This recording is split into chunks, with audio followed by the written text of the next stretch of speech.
Hello friends, welcome to my YouTube channel.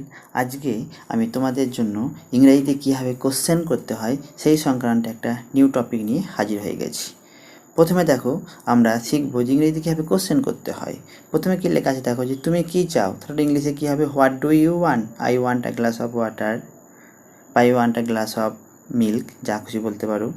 তারপরে কী লেখা আছে দেখো, যে তুমি কী লিখছো, তাহলে হোয়াট আর ইউ রাইটিং? না, I am writing a letter, I am writing a letter. Next, তুমি হয়তো কাউকে বলতে পারো যে তুমি কী বলতে চাও, তাহলে what do you want to say?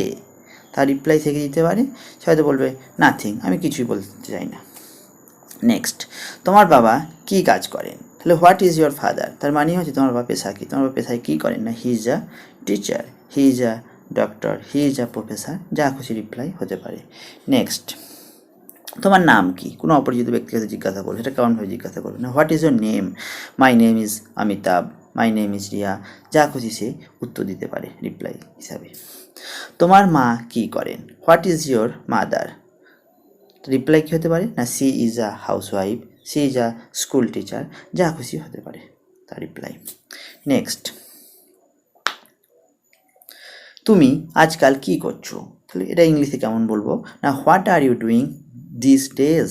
তার রিপ্লাই কী দিয়েছে দেখো, না, I am studying these days, তার রিপ্লাই দিয়েছে I am studying these days. Next, আগ্রাতে তুমি কি দেখেছো? তাহলে ইংলিশে কী হবে? What have you seen in Agra? What have you seen in Agra? I have seen the Taj Mahal, I have seen the Taj Mahal. Friends, আশা করি তোমরা কীভাবে ইংলিশে হোয়াট দিয়ে কোশ্চেন করতে হয় ভালোভাবে বুঝতে পেরেছো। সবাইকে অসংখ্য ধন্যবাদ ভিডিওটি দেখার জন্য।